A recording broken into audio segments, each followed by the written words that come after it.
اتقوا الله حق تقاته ولا تموتن إلا وأنتم مسلمون. وقال في آية أخرى يا أيها الناس اتقوا ربكم الذي خلقكم من نفس واحدة وخلق منها زوجها وبث منهما رجالا كثيرا ونساء واتقوا الله الذي تساءلون به والأرحام إن الله كان عليكم رقيبا. وقال في آية أخرى يا أيها الذين آمنوا اتقوا الله وقولوا قولا سديدا يصلح لكم أعمالكم ويغفر لكم ذنوبكم ومن يطع الله ورسوله فقد فاز فوزا عظيما. أما بعد فإن أصدق الحديث كتاب الله وخير الهدي هدي محمد صلى الله عليه وسلم وشر الأمور محدثاتها وكل محدثات بدعة وكل بدعة ضلالة وكل ضلالة في النار.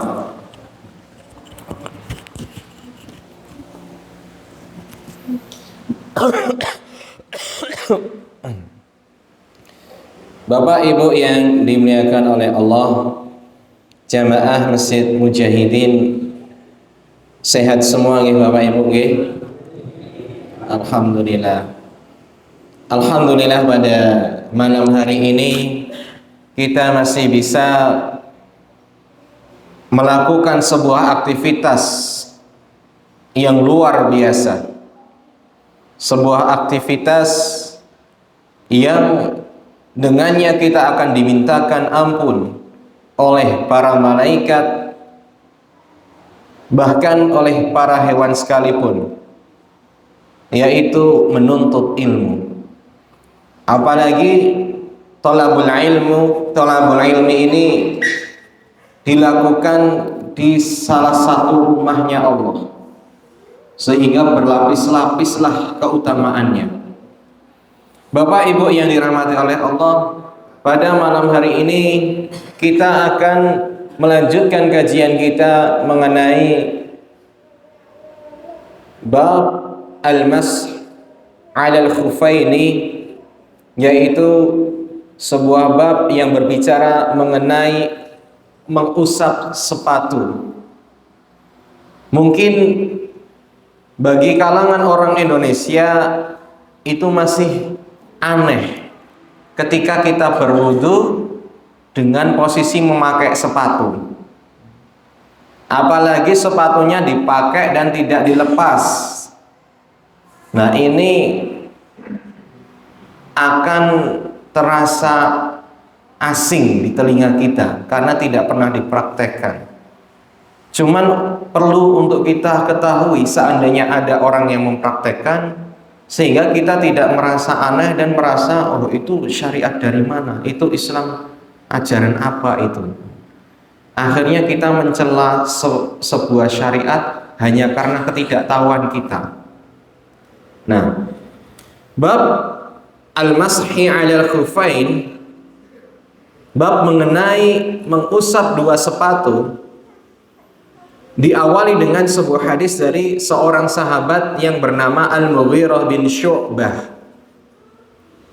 Mughirah bin Syu'bah ini orang yang memiliki seorang budak, yang budaknya itu yang jadi pembunuhnya Umar bin Al-Khattab. Nah, Mughirah bin Syu'bah, Al-Mughirah bin Syu'bah ini adalah seorang sahabat yang mulia. Beliau mengatakan bahwa kuntu ma'an Nabi sallallahu alaihi wasallam fi safarin.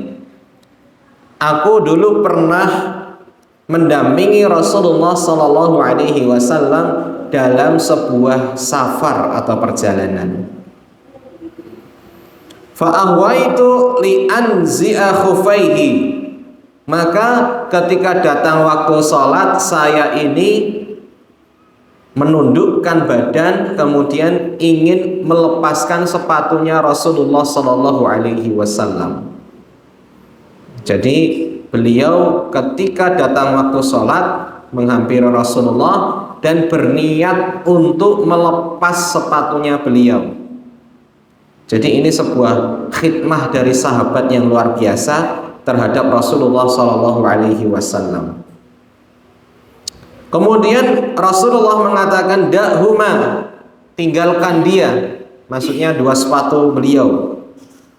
Fa inni adkhaltuhuma tahirataini, sesungguhnya aku itu memakai sepatu ini dalam kondisi suci. Famasaha alaihima, kemudian Rasulullah berwudu dan ketika sampai di bagian kaki beliau tanpa membuka sepatunya tapi mengusapnya saja. Nah, hadis ini diriwayatkan oleh Imam Al-Bukhari dan Imam Muslim. Ada sebuah perselisihan ulama di sini, walaupun sebenarnya tidak bisa dikatakan ulama juga, karena perselisihan antar sekte atau golongan, yaitu antara Ahlus Sunnah wal Jamaah dengan Syiah. Syiah itu mengingkari syariat ini, Bapak Ibu. Jadi ada sebuah golongan sempalan Islam yang bernama Syiah. Syiah ini sudah di luar Islam karena rukun Islamnya beda, rukun imannya berbeda juga. Bahkan banyak amalan-amalannya itu yang bertentangan dengan Ahlus Sunnah wal Jamaah. Bagaimana mereka itu sangat membenci para sahabat, kemudian juga membolehkan kawin kontrak, kawin dengan jangka waktu, dan masih banyak lagi penyimpangan-penyimpangannya. Belum lagi menganggap Al-Quran itu belum lengkap. Jadi mereka punya kitab Al-Quran sendiri, Bapak Ibu, yang ayatnya itu lebih banyak dari Al-Quran kita. Nggak tahu dapatnya dari mana. Nah, maka salah satu pembeda Syiah dengan Ahlus Sunnah, Syiah itu tidak mau mengakui syariat mengusap sepatu. Bahkan cara wudhunya pun ketika di kaki mereka cukup mengusap, bukan mencuci. Jadi itulah perbedaan mendasar antara Ahlus Sunnah wal Jamaah dengan Syiah. Adapun faidah yang bisa kita ambil dari hadis tadi adalah yang pertama, masyru'iyatul mashi 'alal khuffain indal wudu wal mashu yakunu marrah wahidah bil yad wa yakunu 'ala a'lal khuf duna asfalihi kama jaa fil asar. Jadi di sini ini dalil mengenai bolehnya wudu itu dengan mengusap sepatu, Bapak Ibu, tanpa harus melepasnya.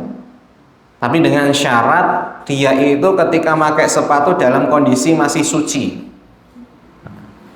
Kemudian ngusapnya itu atas, bukan bawahnya. Atasnya tok. Terus nek di logika, lho sepatu iki sing reket nginggile napa ngisore? Ngisore. Ning kok sing diusap dhuwure. Nah, maka Ali menjawab itu dengan agama itu enggak pakai logika. Agama itu tidak mengedepankan logika, tapi mengedepankan sami'na wa ata'na. Mengedepankan ketaatan tanpa bertanya. Karena seandainya kita pakai logika, maka sing lebih pantas diusap niku nek sepatu nggih ngisore, karena sing luwih reget niku mesti ngisore. Ning Rasulullah orang ngajarke ngoten niku. Maka ini adalah dalil juga bahwa agama tidak boleh pakai logika. Nek jenengan agama pakai logika, mengke ora gelem nggo kerudung.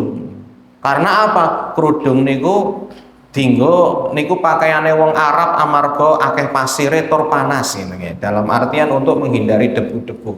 Nek ning Indonesia ana debu gitu. Nah, maka itu dalil-dalil logika yang bisa, kalau kita mengedepankan logika di atas ketaatan kepada Allah dan Rasulnya, maka nanti akan banyak syariat yang tertolak.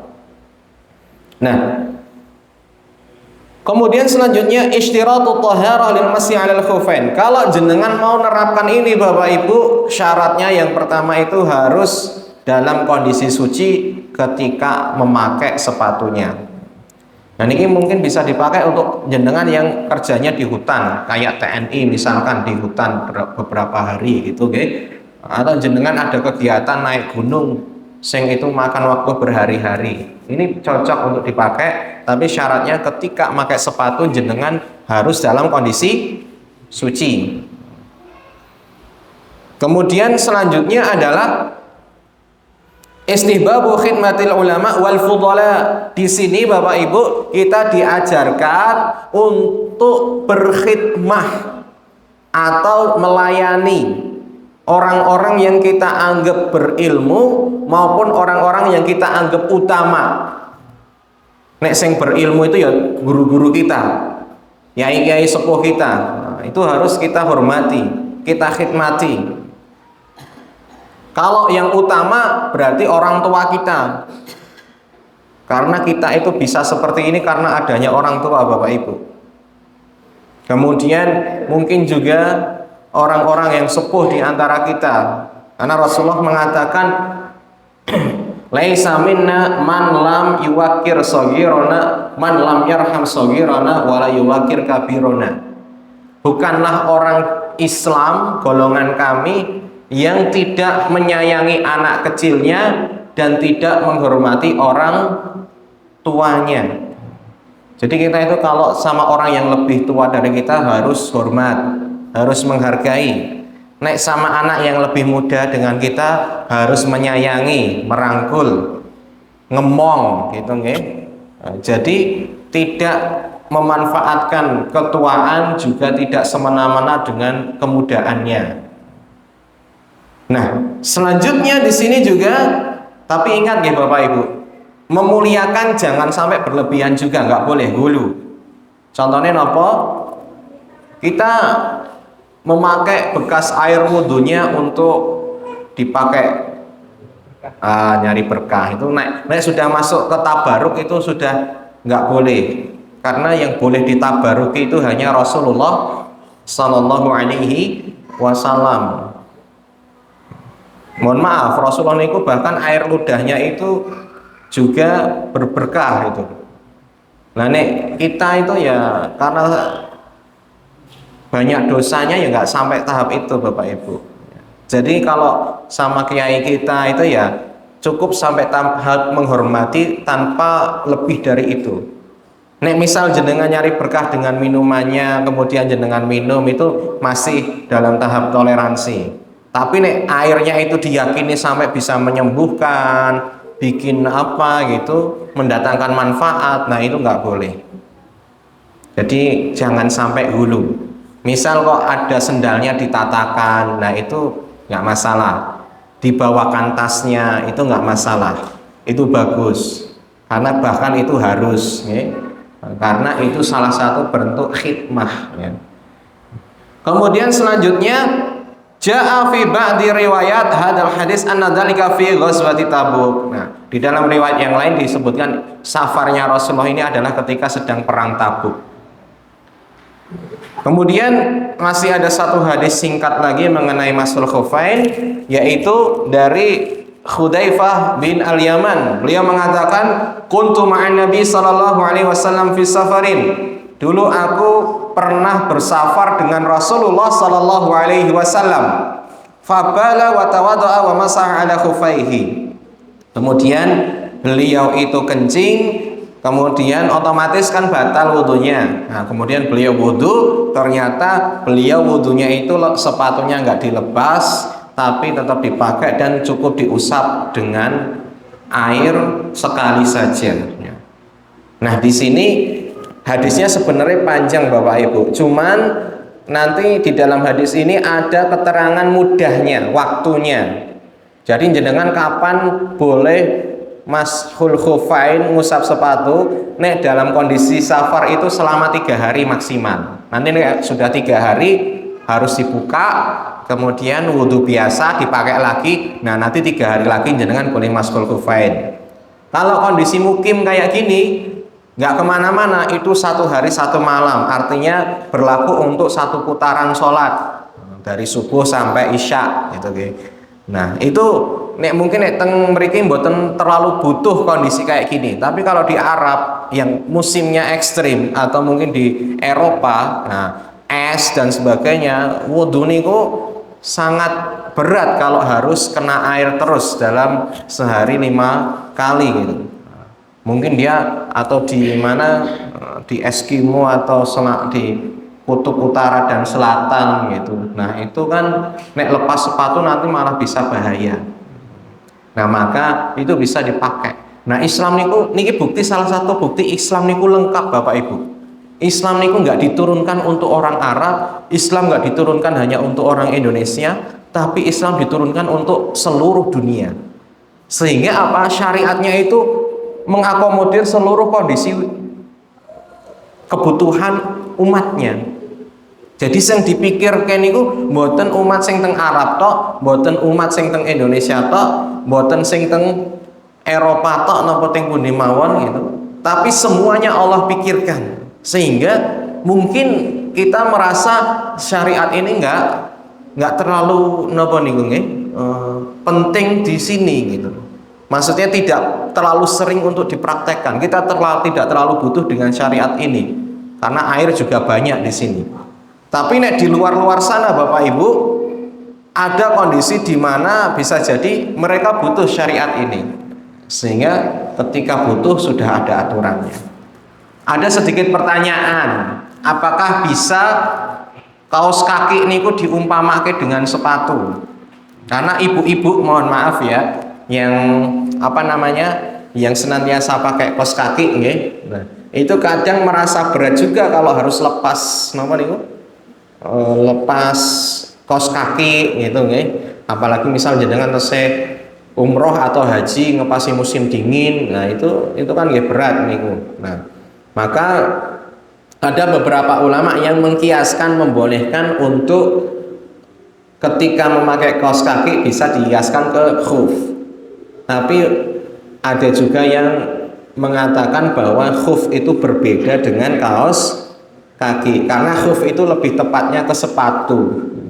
Jadi lebih ke sepatu, bukan kaos kaki. Wallahu a'lam. Maksud saya jenengan ojo gumun nek nanti enten wong ibu-ibu kok wudune kaos kakike diusap napa niku atase gitu nggih. Itu bisa jadi beliau pakai madhab yang membolehkan kaos kaki itu diumpamakan sebagaimana sepatu. Ojo gumunan sing penting nggih. Nah, niku mengenai bab masul khufain. Nah, sekarang kita masuk ke bab-bab yang membatalkan wudu Bapak Ibu. Walaupun ini sebenarnya banyak, tapi nanti kita baca yang secukupnya saja. Yang pertama adalah madhi. Nah, niki ngagem laki-laki.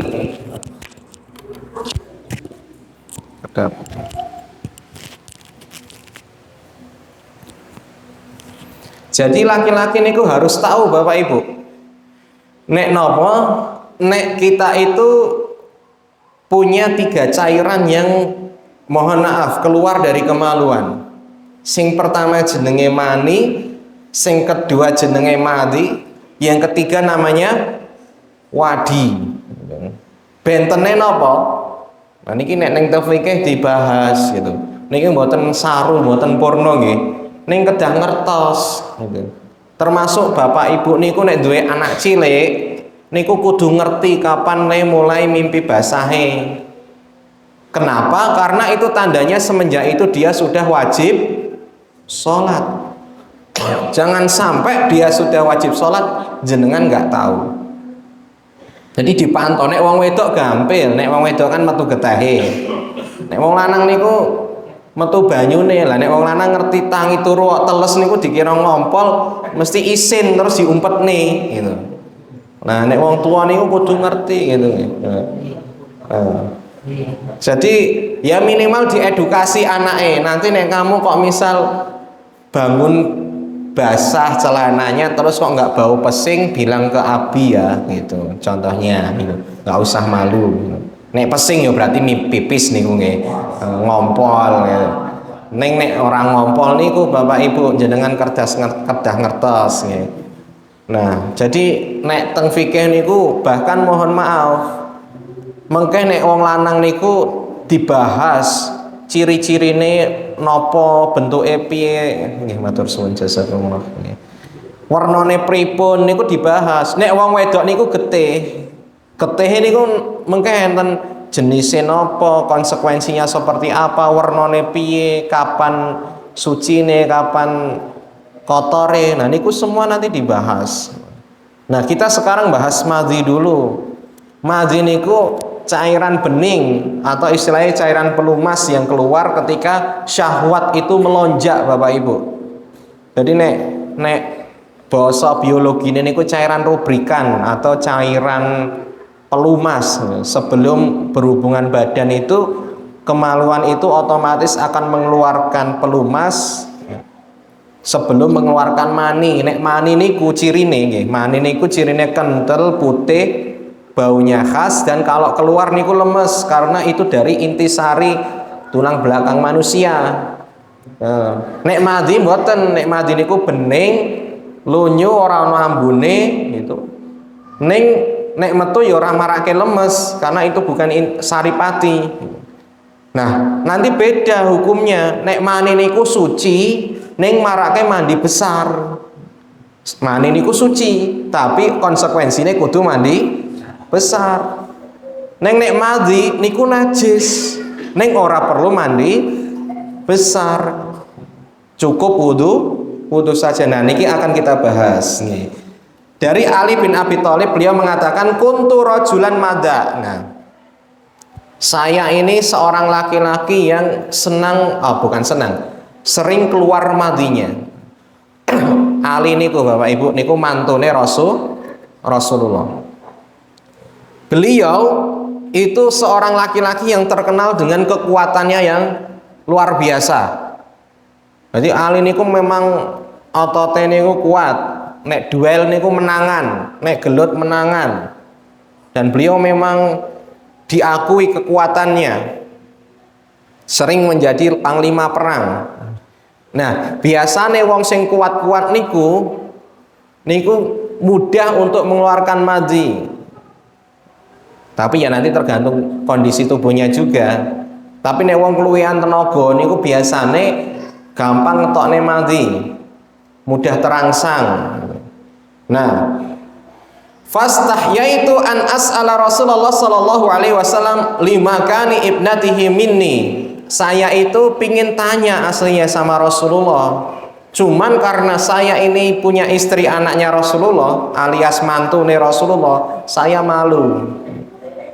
Fa'amartu Al-Miqdad bin Al-Aswad, maka saya memerintahkan Al-Miqdad bin Al-Aswad. Fasa'alahu, maka Miqdad bin Al-Aswad niku datang ke Rasulullah atas perintah Ali dan bertanya mengenai gimana kalau seorang laki-laki itu mengeluarkan madhi. Kemudian Rasulullah mengatakan yaksilu dzakarahu wa yatawaddo. Yang dilakukan cuma dua Bapak Ibu.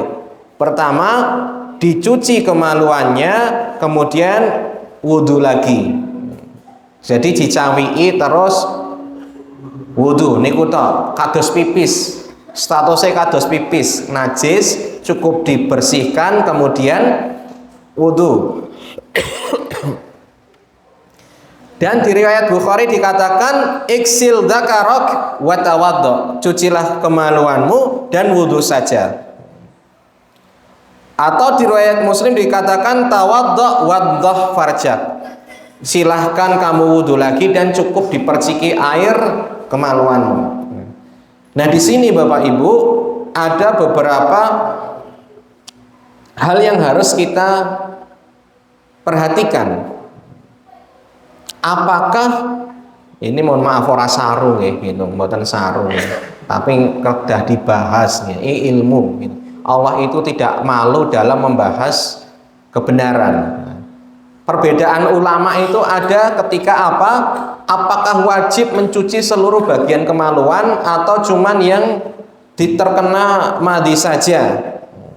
Kalau beberapa ulama Hanabilah dan Malikiyah mengatakan semua harus dicuci. Tapi nek jumhur ulama mengatakan cukup tempat yang terkena madi saja, lebih ringan gitu. Jadi orang entek banyu akeh gitu. Niku cuman itu saja sih perbedaannya. Kemudian selanjutnya apa yang bisa kita ambil dari hadis tadi? Yang pertama adalah najat satul madi. Kita sepakat bahwa hukum madi niku adalah najis. Hukum madi adalah najis. Wa yajibu ghusluhu. Sehingga nek jenenge najis niku kedah dihilangkan dengan cara dicuci. Jadi itu nggih, pertama madi niku najis dan harus dicuci untuk menghilangkannya. Tapi kalau sedikit, nah itu cukup tempatnya saja atau yang terkena madinya itu saja. Kemudian yang kedua, annahu min nawaqidul wudu li annahu kharij min ahadis sabilaini. Termasuk dari pembatal wudhu karena itu termasuk dari cairan yang keluar dari dua lubang. Nah, jadi semua cairan yang keluar dari dua lubang niku, atau bukan cairan saja, pokoknya apapun yang keluar dari dua lubang niku menjadikan wudhu batal. Kemudian yang ketiga, wujubu ghusli dzakar wa qad warada fi ba'dil ahadits wa ghusli al-unsayaini. Jadi diwajibkan untuk mencuci kemaluan. Nah, kemaluannya juga wajib untuk dicuci, walaupun tadi ulama berbeda kadarnya, kadar yang harus dicuci, tapi sepakat harus dicuci. Dicuci niku artinya digosoki nggih Bapak Ibu, ora cuman dicuri nggih. Maksudnya kita harus bisa membedakan istilah-istilah kapan itu dicuci, kapan dibersih, kapan dimasah atau diusap, dilap ngoten nggih. Nah, harus dicuci. Kemudian yang keempat, anahu la yujib ghuslul badain kal janabah wa huwal ijma. Semua ulama sepakat bahwa kalau cuman keluar madi tidak harus mandi lagi Bapak Ibu. Jadi nek cuman madi niku boten usah mandi.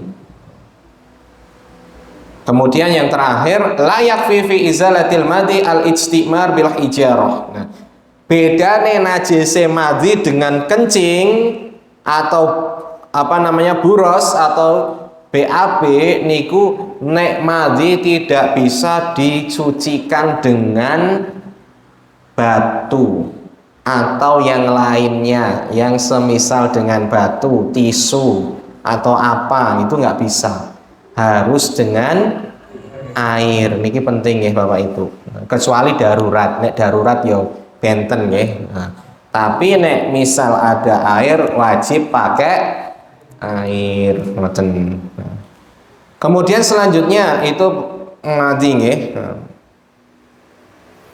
Sekarang yang kedua adalah kentut Bapak Ibu. Kentut. Kalau itu keluar dari lubang dalam bentuk angin. Ya rahmukallah. Hadisnya adalah dari Abbad bin Tamim dan Abdullah bin Zaid bin Asim al-Mazini. Beliau mengatakan, syukiya ila Nabi sallallahu alaihi wasallam ar-rajul yukhayyal ilaihi annahu yajidu syai' fi shalah. Ada seorang laki-laki datang ke Rasulullah, kemudian tanya, karena dia merasa ketika sholat niku was-was.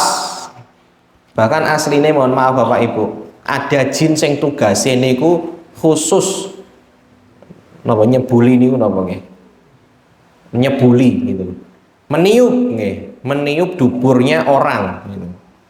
Gen dia itu nanti was-was nopo? Kaya-kayane ngentut ora ya gitu. Nah, wong nek wis was-was niku ora bakal iso khusyuk.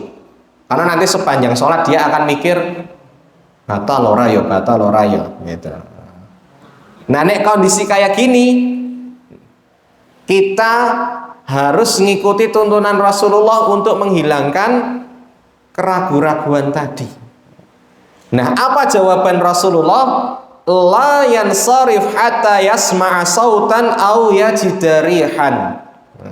Niki rumusnya Bapak Ibu, nek jenengan ragu-ragu masalah entut niku, Rasulullah mengatakan jangan berpaling. Jangan berpaling. Maksudnya ojo mbok batalne. Sampai kapan? Sampai kamu itu mendengar suara tut, ngoten niku nggih, nek ngentut.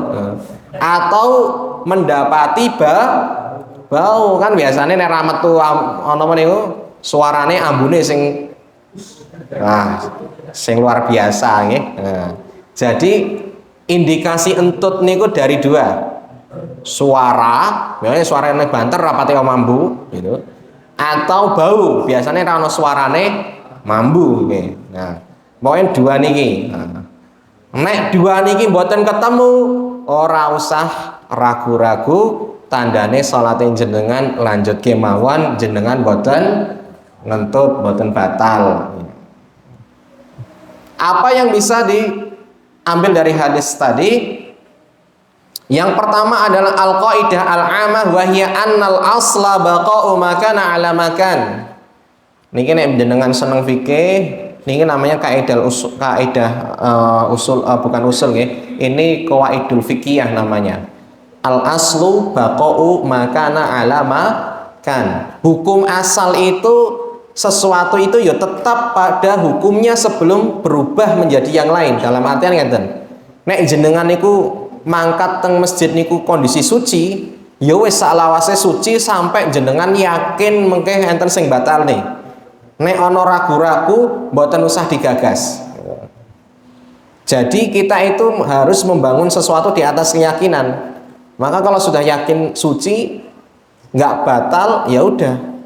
Kalau nanti ada sesuatu yang ragu-ragu datang, nggak usah digagas. Misalnya jenengan duwe utang niku wis pasti gitu. Ragu-ragu, wis tak bayar urung yo. Koyoke wingi wis sik gitu. Nah, terus jenengan malah oh berarti wis gitu. Itu mboten angsal gitu. Nah, karena hukum asale niku sing pasti jenengan wis utang. Nah, bayar apa orane niku jek ragu-ragu, amargane lali, salahe dhewe ra dicatet gitu. Nah, nek ngoten niku dikembalikan ke hukum asal, berarti jenengan dereng bayarnya double ya ora apa-apa. Niku luwih hati-hati. Salah sapa ora dicatet gitu. Nah, maka al aslu baqa'u makan ala makan. Niku kados nek teng Indonesia niku jenenge asas praduga tidak bersalah. Wong niku ora oleh dituduh nek memang ora ana buktine. Semua orang itu hukum asalnya rande dosa, maka nggak boleh dituduh berdosa kalau nggak ada buktinya. Gitu. Nah, itu namanya al aslu baqa'u makana ala makan.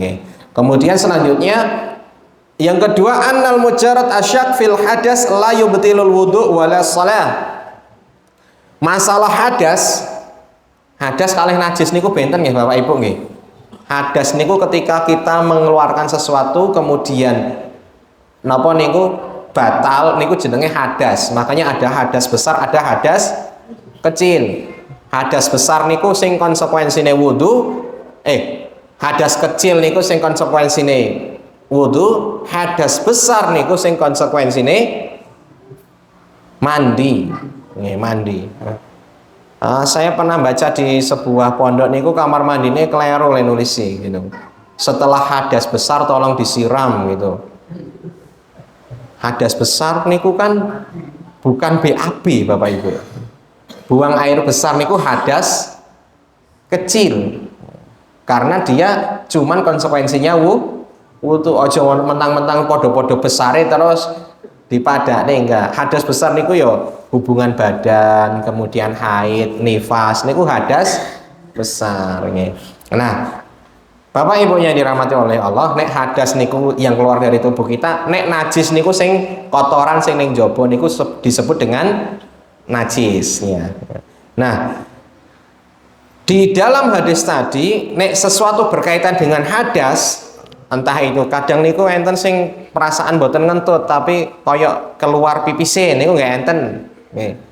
Apane sing pun sepah mohon maaf, kadang kan beser gitu nggih. Rukuk sujudnya koyoke pipis gitu.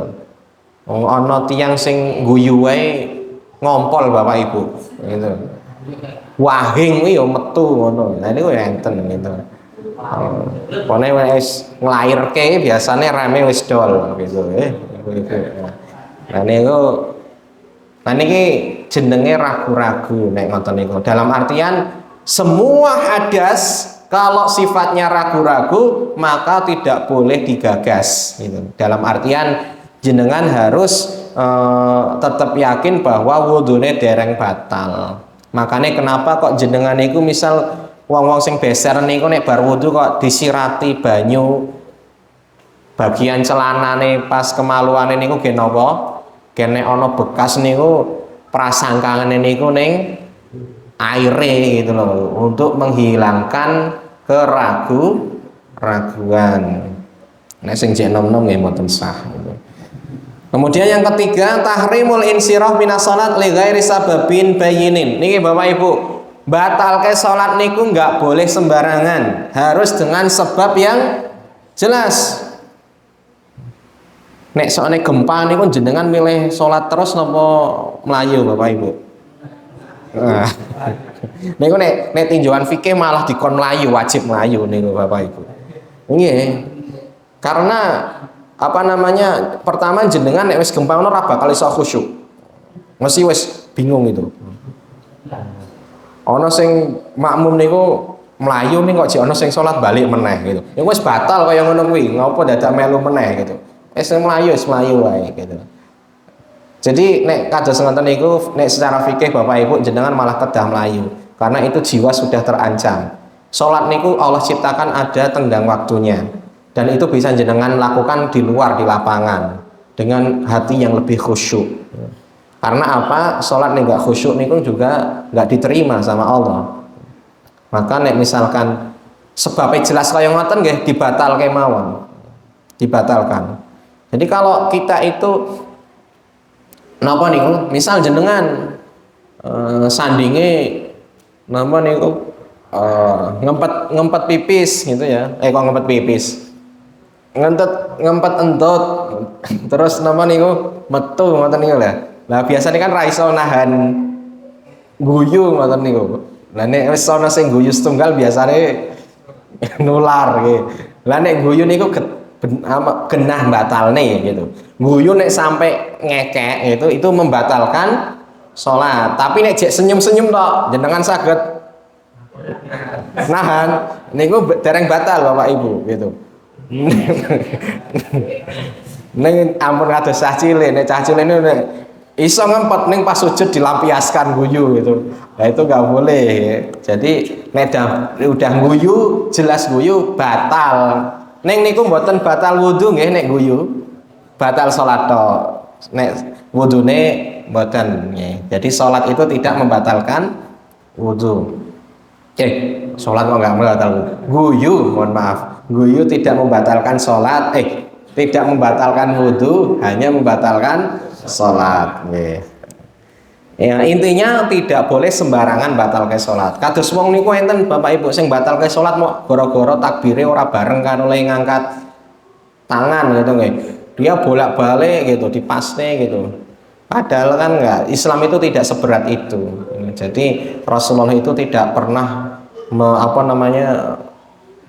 menyuruh kita untuk munasabatil niat bitakbir itu ya. Biasanya itu kan masalah harus pas antara niat karo takbiri gitu. Nah itu gulu, kayak gitu gulu, berlebihan gitu. Makanya ada orang yang takbir sampai 7 kali, orang yakin nek salate pas ngoten niku. Nah niku waswas syaitan kayak gitu. Kemudian yang keempat, an-narih al-kharijah minad dubur bisautin au bighairi sautin naqidatil lil wudu. Angin kalau keluar dari dubur Bapak Ibu, nek emang keluar gitu nggih, mbek swara napa mboten mbek swara niku tetep batalke wudu. Tadi itu kan kondisi nek kita nggak yakin, tapi nek wis yakin ana angin metu ning ora ana suarane niku tetep batalke wudu. Nih. Jadi nek jenenge kentut entah pakai angin atau tidak bau atau tidak, nek kita yakin memang keluar angin, maka itu membatalkan wudu. Kemudian selanjutnya yuradu min sima'i shaut wa wujudani rih fil hadis atayakun min dalik. Fungsi dari kenapa kok kita harus nunggu suara atau angin itu agar kita yakin saja, agar kita yakin. Jadi ini berlaku hanya untuk orang sing ragu-ragu ngentut apa enggak. Nek wis yakin ngentut ya wis ndang batalke salate, ndang wudu gitu. Nek emang yakin nggih. Ini hanya berlaku untuk yang tidak yakin. Kemudian selanjutnya Bapak Ibu yang dirahmati oleh Allah, yang hadis selanjutnya adalah masalah air kencing. Nah, air kencing. Tadi kan sudah pertama mandi, yang kedua kentut, yang ketiga adalah air kencing. Ini juga pembatal wudu. Dari Ummi Qais binti Mihsan al-Asadiyah anaha atat bibnilaha shagir lam yakul at-ta'am. Nih Bapak Ibu, ada seorang wanita namanya Ummu Qais binti Mihsan al-Asadiyah. Beliau itu bawa ke masjid seorang balita atau anak kecil lam yakul syai'an atau ta'aman. Jadi dia anaknya belum makan apa-apa. Nah, istilah kita dereng MPASI. Berarti usia berapa Bapak Ibu? Ngertos mboten MPASI usia berapa? Pinten Pak? 2 tahun. Mboten Pak. MPASI itu 6 bulan. Ya. Bapak kudu ngertos ora tau ngomong anak ini. Jadi anak itu mulai dikasih makanan non ASI itu usia 6 bulan. Nek sebelum 6 bulan jangan Bapak Ibu. Perutnya belum kuat. Nek 5 sudah mulai boleh latihan. Tapi anjuran dokter niku 6 bulan baru kuat. Jangan sampai ada kasus seorang mbah gitu ya. Krungu putune nangis terus gitu. Kaya era warak-warak mesane akhirnya didulang. Ya bener didulang telap-telep. Bar kuwi kemlekeren. Kemlekeren niku mlebu rumah sakit Bapak Ibu. Dan nggak berapa lama meninggal. Gitu. Karena perutnya nggak kuat, belum kuat gitu.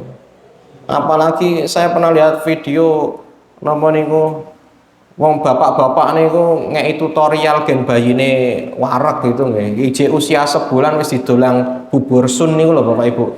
Sing lembut niku. Ya niku bahaya sekali itu. Ya nek orang meninggal ya alhamdulillah. Ning kan itu sama saja bermain-main dengan api kayak gitu. Resikonya luar biasa. Kasihan dedeknya, ya memang nek bayi warak ini menang lek ndang turu. Ning kan yo mesakne nek misalkan belum wayahe kok wis paringin. Nah, kembali ke hadis tadi, ada seorang wanita namanya Ummu Qais niku bawa bayi belum 6 bulan, belum makan apa-apa, masih minum ASI ibunya tok. Nah, dan yang dibawa ini bayi laki-laki nggih Bapak Ibu. Bayi laki-laki.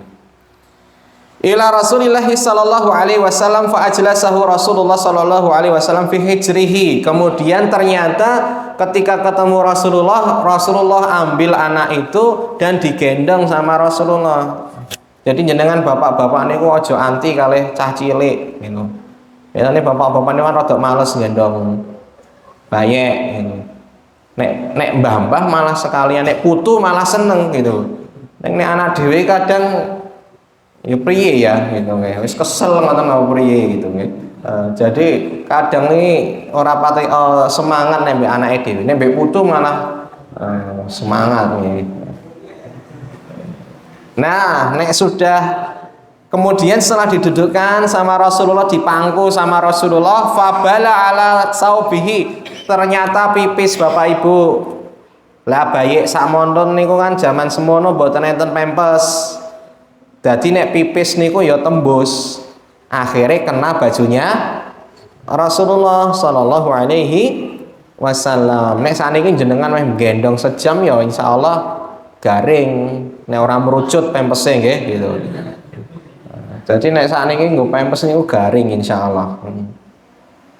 Fada'a bima'in fanadahahu ala saubihi wa lam yaksilhu. Rasulullah kemudian minta air, didatangkan air dan cuman dicuri tok kalih banyu klambine.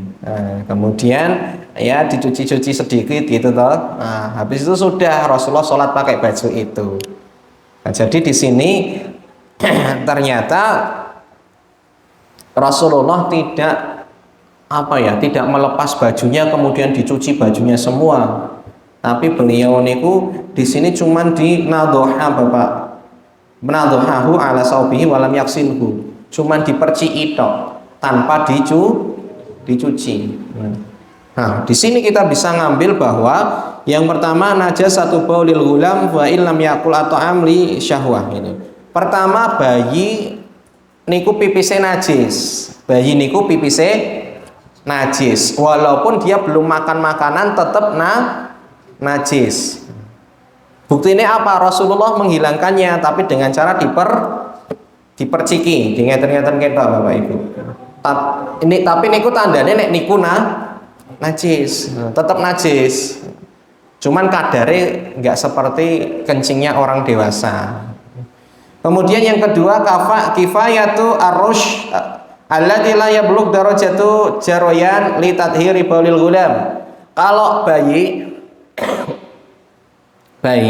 yang belum makan makanan selain ASI ibunya, maka dia itu najisnya masih ringan, bisa diperciki saja tanpa harus dicuci. Misalnya pempesnya jenengan pempesnya misalnya tembus atau meleset gitu nggih. Biasanya pempesnya meleset niku ada airnya yang keluar. Nah niku nek misal bayine dereng maem napa-napa cukup diperciki mawon Bapak Ibu, enggak perlu sampai dicuci. Tapi nek ajeng dicuci nggih monggo mawon, itu jauh lebih utama. Tapi kalau mau diperciki tok niku sudah cukup. Kemudian yang ketiga adalah akhlakun Nabi Shallallahu Alaihi Wasallam al-karimah wa tawadhu'ihi al-jammi. Jadi kita di sini melihat akhlak Rasulullah Shallallahu Alaihi Wasallam ketika bergaul dengan anak kecil. Beliau niku penyayang Bapak Ibu. Nisek niku ada sahabat yang heran lihat Rasulullah niku nyium napa niku Hasan Husain diciumi gitu nggih, atau anak-anak kecil diciumi.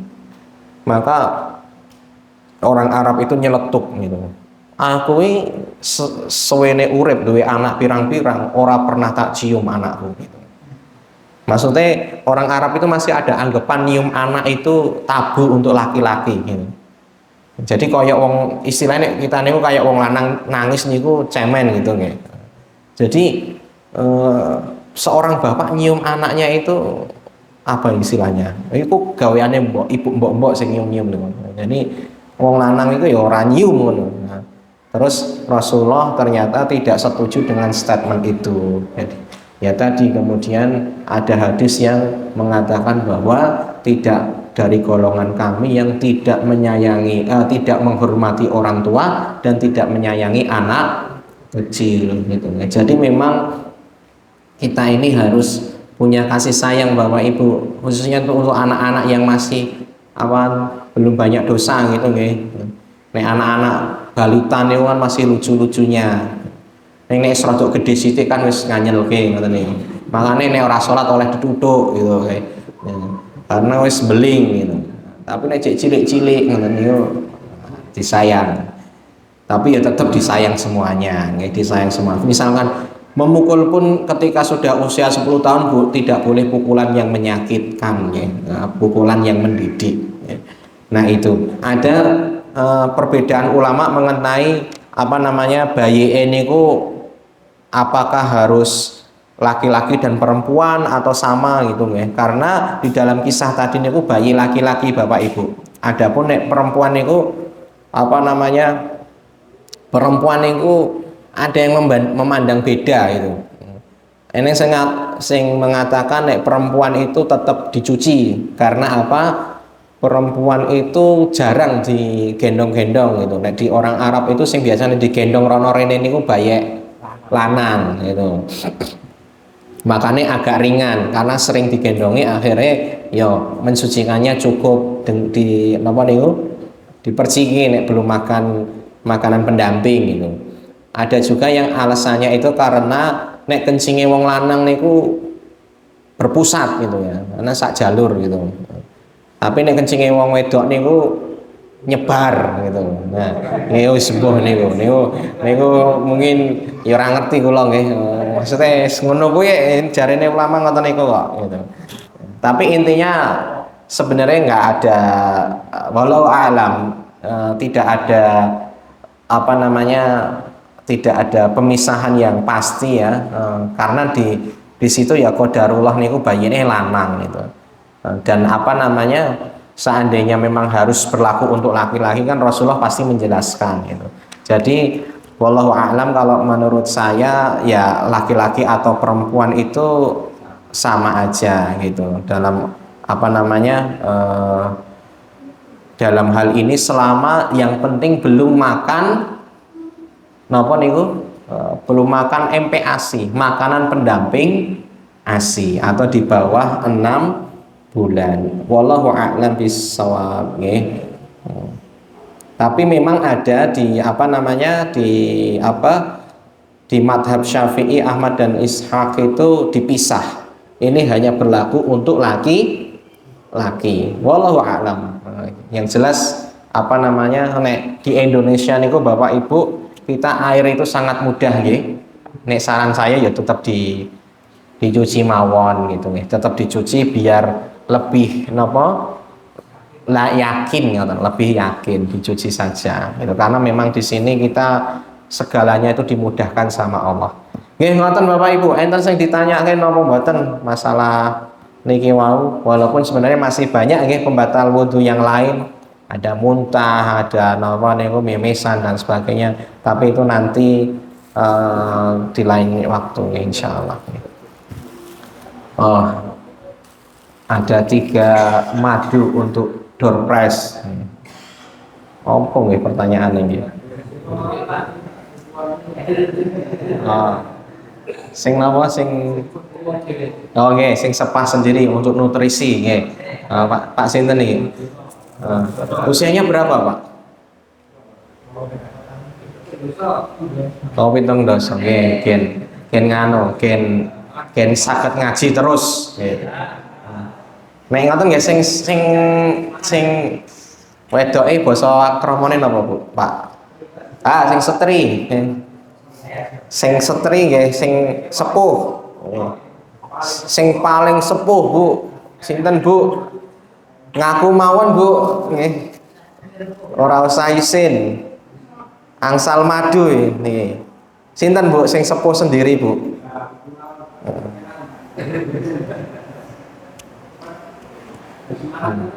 Monggo Pak langsung mawon di